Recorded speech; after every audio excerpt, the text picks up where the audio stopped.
Grabación en cada evento. Sí, entonces,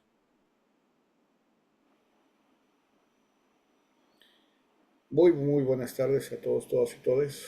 Adelante, Reinaldo. Sí, profesor. Bueno, primeramente, muy buenas tardes a todos. Es un honor para mí, Reinaldo Espinosa Contreras, dar la bienvenida al segundo simposio internacional del GT7, Psicología Jurídica y Forense, un espacio académico dedicado a explorar los desafíos y avances en esta disciplina crucial para la justicia. Hoy viernes 11 de abril del 2025 reunimos a destacados expertos nacionales e internacionales para analizar temas de relevancia en esta área, desde los crímenes en el metaverso y su impacto psicológico hasta técnicas especializadas en el testimonio infantil, evaluación forense y peritajes en víctimas de violencia. Agradecemos su participación a nuestros ponentes del día de hoy y los invitamos a aprovechar a los que estén uniéndose a la videoconferencia en compartir e intercambiar el conocimiento. Bienvenidos a todos. Antes de iniciar, también me gustaría cederle las palabras al doctor Marco Eduardo Mureta Reyes. pues muchas gracias, Reinaldo. Eh, para mí es un motivo de alegría el estar en este segundo simposio de Psicología Jurídica y Forense del Grupo 7 del Consejo Mexicano de Psicología. Hay que decir que eso lo hace, es un paso más para poder ir formando la cátedra en Psicología Jurídica y Forense que está prevista para los grupos del Consejo Mexicano de Psicología, que hacen dos eventos, dos simposios, uno por año, y que hacen la publicación hacen alguna publicación colectiva, un libro colectivo o un número de una revista donde los participantes del grupo 7 sean autores, de tal manera que se vaya generando literatura mexicana en las diferentes áreas, y así como el grupo de familia, psicología de la familia, el grupo de psicología de la salud, el grupo de psicología jurídica y forense, han dado pasos en el sentido de convertirse en cátedras alfepsi. ¿Perdón? No, ¿verdad? Nada más fue un sonido. Quisiera agradecer especialmente a la doctora Marisela Osorio Guzmán, que es la coordinadora de los grupos de trabajo, que hace posible pues coordinar todo este esfuerzo de los diferentes grupos de trabajo, y que a través de su labor pues se están generando estos simposios, estos libros, estas publicaciones y esta posibilidad de consolidar los grupos de trabajo y las cátedras de psicología en México, cátedras mexicanas de psicología. También quisiera eh, agradecer al doctor Samuel Islas Ramos por coordinar este grupo de trabajo, el GT7, por impulsar este simposio en especial. El doctor Samuel Islas Ramos, tanto como la doctora Marisela Osorio Guzmán, son integrantes del Consejo Ejecutivo del Consejo Mexicano de Psicología, ¿no? El doctor Samuel Islas Ramos es el secretario general del Consejo Mexicano de Psicología, y la doctora Marisela Osorio Guzmán, pues la coordinadora de investigación y grupos de trabajo. Y pues agradezco y valoro también la participación de los destacados ponentes que están en este evento, en particular de mi amigo Eric Chargoy, a quien considero uno de los símbolos más importantes de la psicología jurídica y forense en México y en América Latina, y qué bueno que está con nosotros, pero también los otros ponentes que van a participar son destacados en esta área. Así es que muchas felicitaciones a todos los que hoy están. Tenemos de entrada un público de 36 personas. Yo creo que va a ser un gran evento que ya se está transmitiendo por Facebook, y que a los amigos de Facebook también les agradecemos aquí su presencia, tanto como a todos los que están en esta sala de Zoom. Muchas gracias. Reinaldo. Muchas gracias. Para empezar, también a nuestros ponentes les quiero recordar que la dinámica será que cada experto tiene un límite de tiempo de 20 minutos para que se mantenga respetando el tiempo de cada ponente. Así, cuando llegue el tiempo, se les mandará un mensaje en privado y ya después de que, si se termina rebasando el tiempo, pues se les va a decir en público que pues hasta ahí se va a detener. Sin más por el momento, iniciamos. Como primera ponencia, me permito presentar al doctor Alfredo Graciano López, quien hablará sobre los crímenes en el metaverso, un análisis de la literatura científica sobre el impacto psicológico en las víctimas. Me permito, antes que nada, también leer un poco de su mapa curricular. Él es graduado con honores en Filosofía y Ciencias Técnicas Psicológicas por la Universidad de los Estudios de Perugia, con tesis sobre el ostracismo social, excluir, ser excluido y sentirse excluido en la sociedad. Especializado en psicología cognitiva y aplicada en la Universidad de los Estudios Padova, y aprobado con calificaciones sobresalientes con la tesis Los cibercrímenes en el metaverso, un análisis sistemático de la literatura sobre el impacto psicológico en las víctimas. Realizó prácticas en psicología forense, más en específico análisis de expedientes y consultas en el Centro Universitario Internacional, su CUI, y en la Asociación Umbra para la lucha contra el cáncer, estudiando sueños nocturnos de los pacientes oncológicos hospitalizados, comparándolos con los sueños diurnos mediante entrevistas con un enfoque psicológico. Adelante, doctor, el escenario es suyo. Voy a compartir la pantalla. Ok. ¿Me confirman que pueden ver? Ok, Sí, estamos viendo. gracias. Muy buenas tardes a todos. Yo soy el doctor Alfredo y hoy tengo el placer de presentarles los resultados del trabajo de investigación que hice para mi tesis. Como se puede deducir del título, el propósito de mi tesis era de averiguar en la literatura científica hasta qué punto se han desarrollado los estudios relacionados con el impacto psicológico sufrido por las víctimas de crímenes cometidos en esta nueva frontera de la evolución digital, que es el metaverso, además de sugerir algunas posibles políticas de reglamentación de estos crímenes. El término metaverso deriva de la fusión de la palabra griega meta, que significa trascendencia o algo que está más allá, y universo, que es el mundo real en el que vivimos. Así que el metaverso equivaldría a una realidad, en este caso virtual, que está más allá de nuestra realidad. Este término apareció por primera vez en la novela de ciencia ficción Snow Crash, en el que el autor imaginó el metaverso como la representación de una realidad alternativa a la realidad física, en el que uno puede sumergirse en actividades que recuerdan la de la vida cotidiana, bajo las apariencias de una representación igualmente digital de sí mismo, o sea, el avatar. Por lo tanto, el concepto de metaverso tiene sus raíces en el imaginario de la ciencia ficción, ¿no?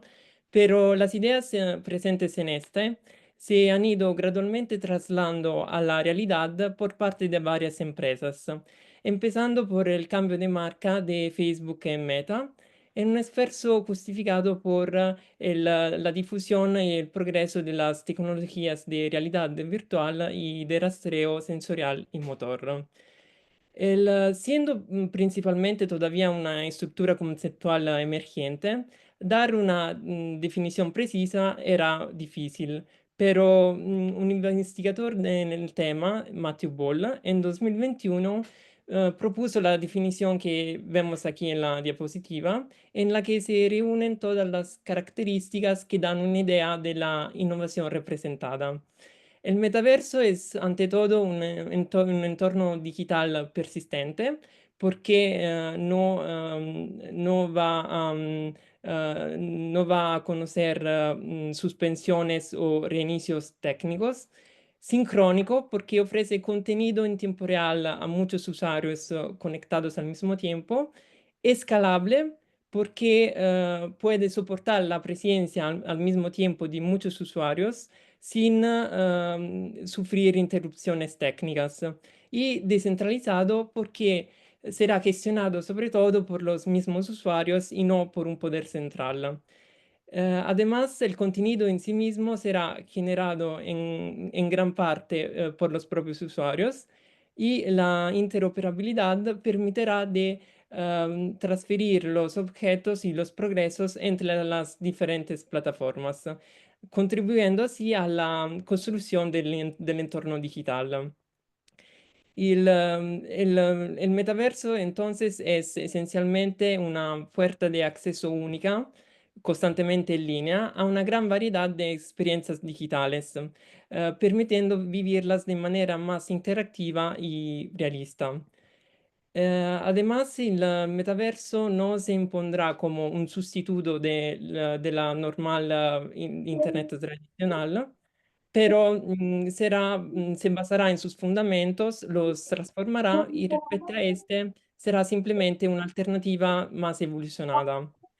El metaverso no será tampoco un opuesto de la realidad física, sino como sugiere otra organización de estudios sobre el metaverso, este será una nueva tercera dimensión y un punto de convergencia y interacción entre la realidad física y la realidad digital, heredando las ventajas de ambas.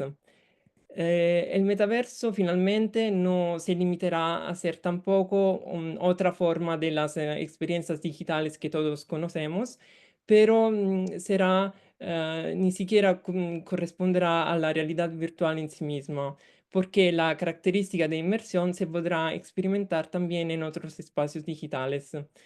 Al contrario, el metaverso será como un nuevo gran contenedor de todas estas experiencias, caracterizado por las propiedades antes enumeradas y respaldado por estándares técnicos y protocolos de nueva generación, ¿no?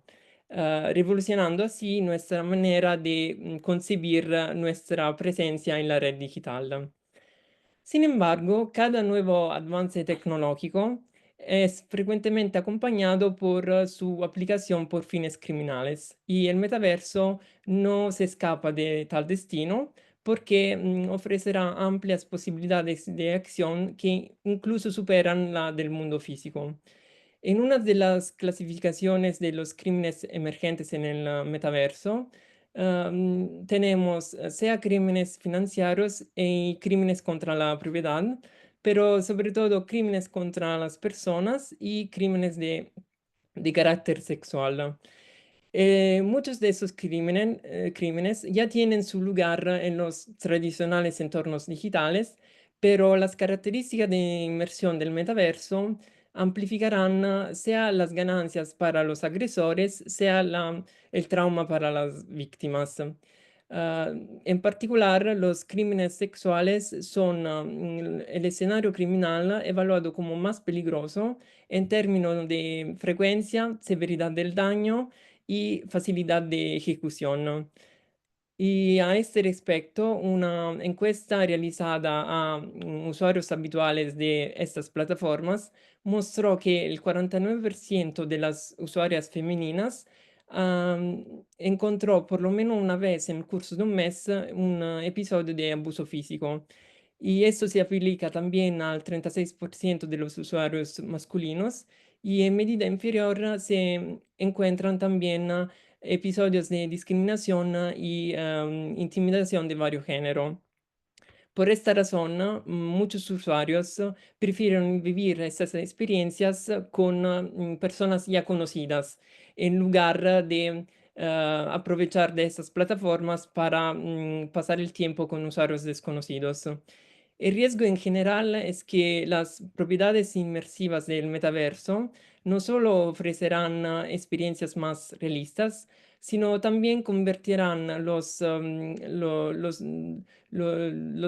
crímenes como más ventajosos para los criminales y más traumáticos para las víctimas. Según las palabras de las usuarias que en los últimos años fueron víctimas de acoso sexual en el metaverso, estas experiencias fueron percibidas como altamente realistas y traumáticas, desencadenando el mismo tipo de reacción psicofísica que uno se esperaría en respuesta a episodios similares en el mundo físico. Y de hecho, desde el punto de vista de la experiencia del usuario, son tres los aspectos que hacen que la experiencia del avatar tenga una fuerte componente física que se reproduce en el cerebro del usuario. El sentido de presence se refiere a la sensación de estar realmente situados en un espacio, en este caso digital, que está separado del entorno físico en el que uno realmente se encuentra. El sentido de embodiment es la profunda conexión psicológica con el propio avatar, que es percibido como el cuerpo que realmente poseemos. Y finalmente, el sentido de inmersión es el alto grado de implicación emocional que está inducida por tecnologías de realidad virtual que afectan los mismos mecanismos cognitivos y emocionales con el que nuestro cerebro interactúa con la realidad. Y por esta razón, ¿no? Desde el punto de vista jurídico, la propuesta es que el tratamiento de estos crímenes debería ser proporcional al nivel de inmersión ofrecido, ya que de este depende el grado de realismo y por lo tanto de peligrosidad. Partiendo de estas premisas, el enfoque de la investigación realizada fueron las reacciones psicológicas de los crímenes sufridos en plataformas inmersivas de realidad virtual en el específico, considerando su mayor potencial traumático y considerando que la literatura hasta ahora se ha centrado principalmente en las clasificaciones de esos crímenes y en sus generales consecuencias debidas a las propiedades innovadoras del metaverso. El objetivo final fue de verificar en la literatura cuántos y qué tipos de artículos han tratado este tema en los últimos 10 años, desde qué perspectiva lo han hecho y qué resultados han obtenido, para así tener un panorama del conocimiento acumulado y resaltar las implicaciones y lagunas teóricas. El método utilizado para la investigación fue el método PRISMA, que proporciona indicaciones operativas específicas sobre qué información incluir en la revisión de la literatura. Y en particular se adoptó la aplicación de este método para un tipo de revisión que es más exploratoria, porque en comparación con las revisiones más sistemáticas, son más adecuadas para tratar sobre temas sobre los cuales hay un alto grado de incertidumbre sobre los datos ya existentes en la literatura, para así explorar más en general hasta qué punto han llegado los conocimientos en el tema. Los criterios de exclusión fueron coherentes con el tema de la investigación, así que se excluyeron todos esos artículos que no trataban de plataformas de realidad virtual o de cibercrímenes o no analizaban el punto de vista psicológico de la víctima. En la diapositiva podemos ver un diagrama que muestra todo el proceso de selección y inclusión de los artículos, que inicialmente la búsqueda llevó a la identificación de un total de 5.345 artículos, desde los cuales se han extraído en una primera fase 59 artículos a los cuales se añadieron otros artículos de la bibliografía, llegando así a la inclusión final en la revisión de 41 artículos. A partir de la lectura de esos artículos que informaban sobre la actual condición de crímenes en el metaverso y su impacto psicológico, se han extraído dos principales líneas de investigación y discusión en el tema. En la primera línea se incluyen una serie de estudios que exploran con una metodología sobre todo cualitativa de recolección y análisis de datos las percepciones sobre las formas de abuso físico y verbal emergentes en el metaverso, que fueron expresadas por los propios usuarios de estas plataformas de realidad virtual social, que están más dedicadas a actividades sociales entre usuarios desconocidos. El primer dato que resalta es que el acoso, al igual que la realidad física y otros espacios digitales en dos dimensiones, es un elemento desagradable que permanece también en el metaverso. Y además, si como estas plataformas son nuevas y emergentes y están dirigidas a diversos servicios, las normas implícitas que normalmente delimitan los comportamientos socialmente apropiados aún no están bien definidas en estos espacios, lo que genera una cierta ambigüedad en la percepción misma de lo que constituye un acoso en estos espacios. Por lo tanto, las definiciones de acoso proporcionadas por los mismos usuarios son altamente genéricas y basadas en valores subjetivos. Y esto está empeorado por la coexistencia en los mismos espacios de categorías de usuarios que provienen desde antecedentes culturales o grupos de edades diferentes. Por lo tanto, en ciertos casos, los usuarios adultos pueden percibir acoso de parte de las actitudes infantiles de los niños. Además, ciertas categorías de usuarios que ya están discriminadas en el mundo físico o en otros espacios digitales, como por ejemplo las mujeres, las personas del espectro LGBT y las minorías étnicas, pueden estar aún más expuestas a este tratamiento en el metaverso. De todos modos, la percepción de acoso en estos espacios en muchos casos podría deberse más a una divergencia de expectativas en las interacciones, más que a una verdadera intención de causar un daño.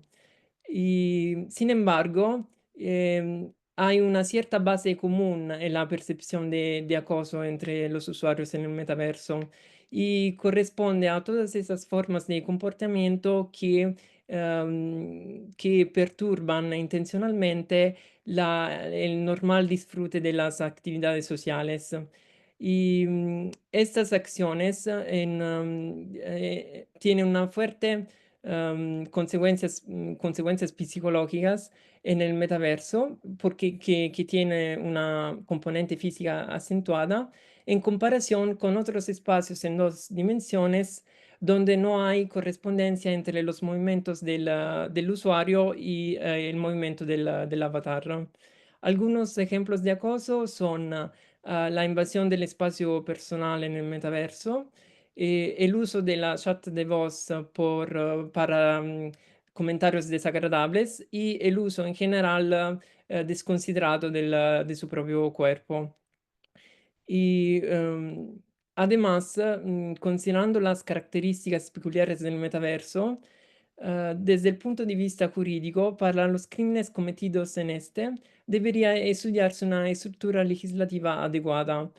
Y de hecho, algunas de las características que beneficiarían a los criminales son el carácter global del metaverso que se expande entre territorios físicos con legislaciones diferentes, la capacidad de la realidad virtual de inducir una fuerte ilusión de realismo, incluso en escenarios negativos traumáticos, lo que implica la capacidad de incluso manipular las emociones y los estados mentales de los usuarios y la presencia de dispositivos táctiles que pueden afectar el cuerpo real de la víctima que está conectada desde afuera.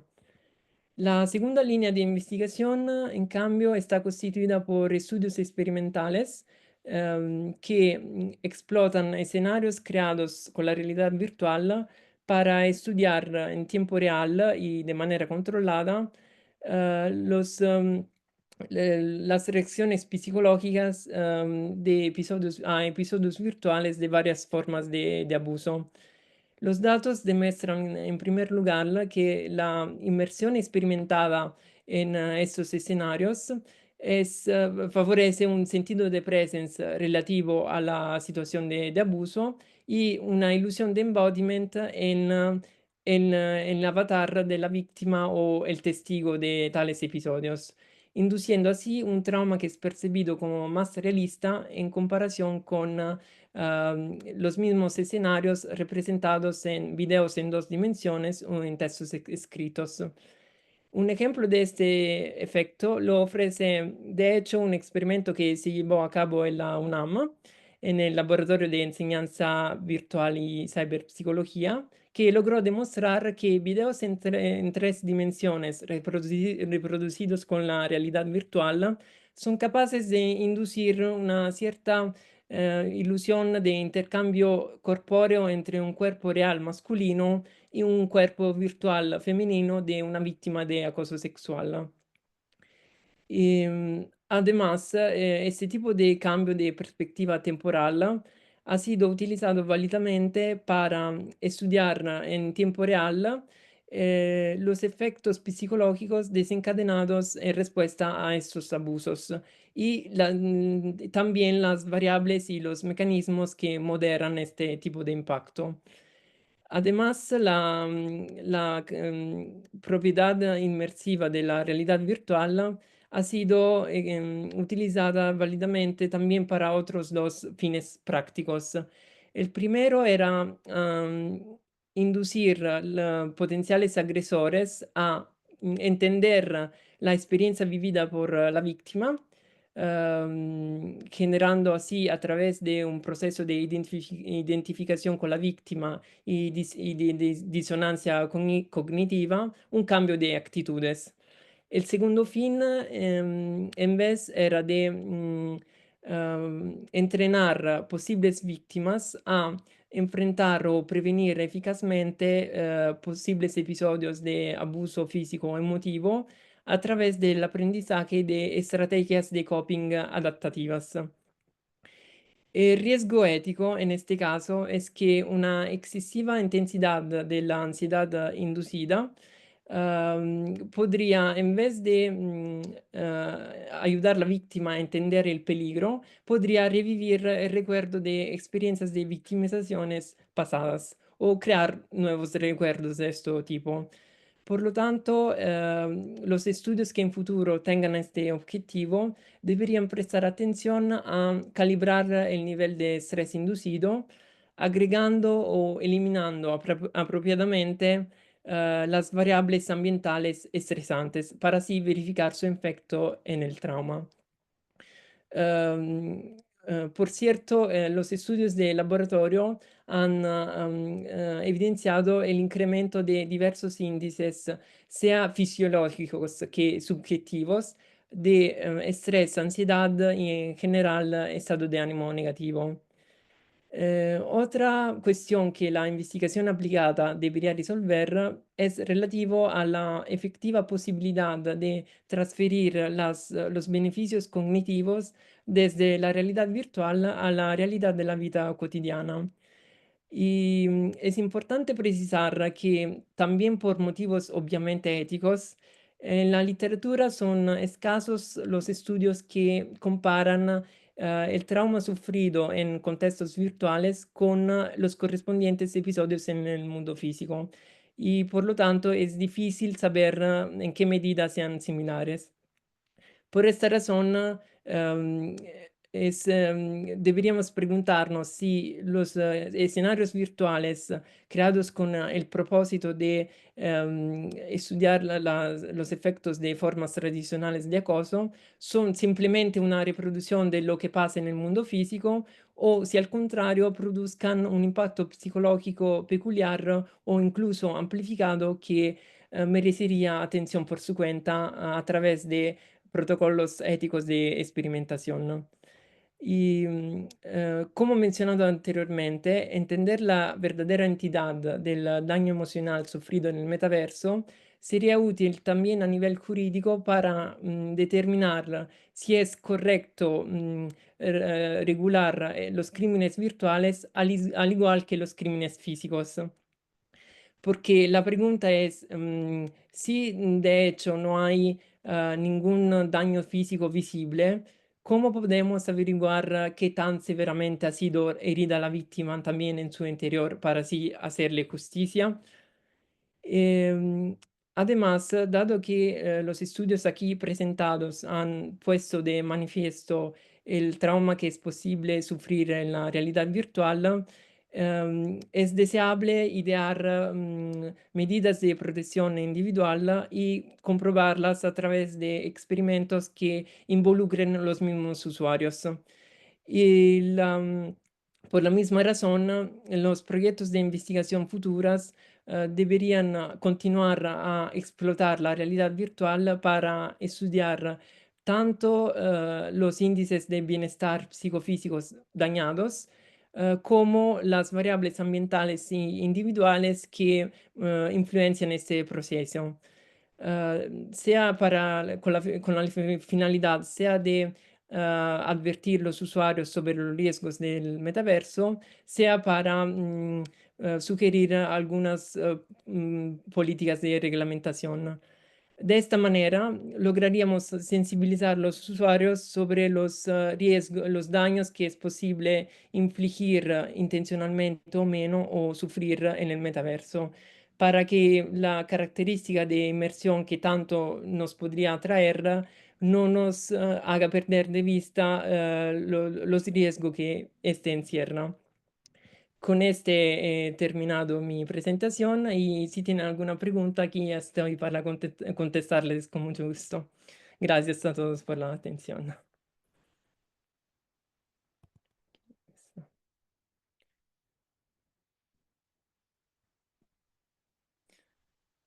Eh, Dejar de compartir. Ok. Muchas gracias por brindarnos esta información y por su participación el día de hoy. Bien, aquí ya en el chat creo que había algunas preguntas que iban referidas a usted, dos o tres preguntas. La primera Um, era del doctor Eric Chargoy, que era: ¿la participación en este tipo de eventos es inducida o voluntaria? sí. Em, Claramente, en muchos de estos,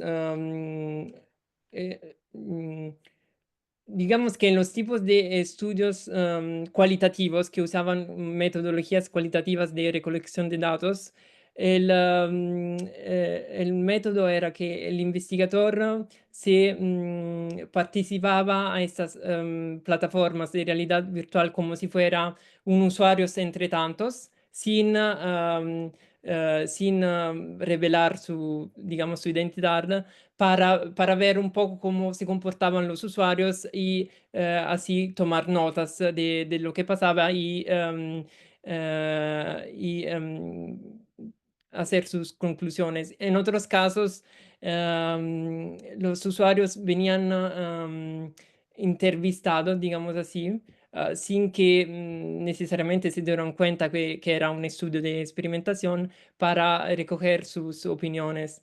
Y en cambio, en los estudios de laboratorio, obviamente, la participación claramente era voluntaria, pero era más estructurada porque los investigadores tenían una hipótesis que comprobar y entonces en función de esta, los participantes fueron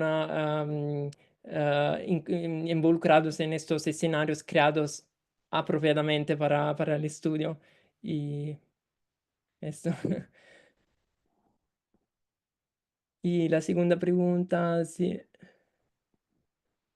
¿qué La segunda. manifestaciones psicológicas se presentan? Em, En general, fueron estudiados,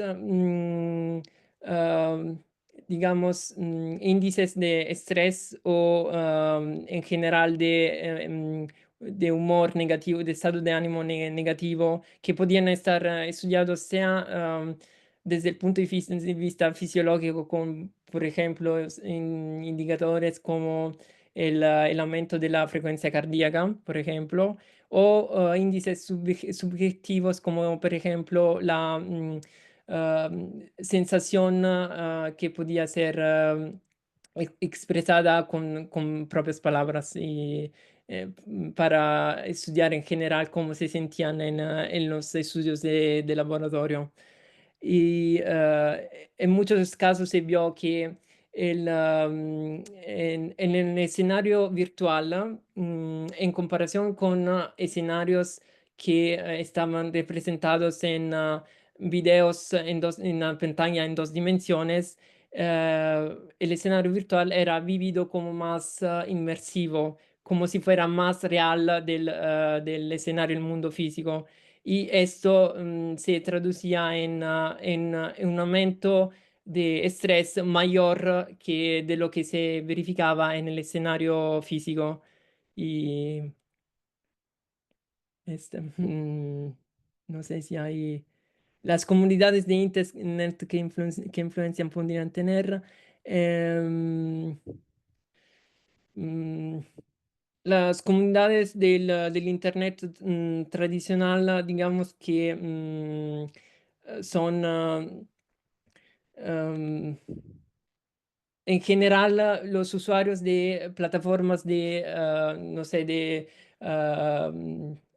plataformas como social network o social media, no estaban todavía al tanto de lo que pasa en la realidad virtual porque todavía es una tecnología nueva y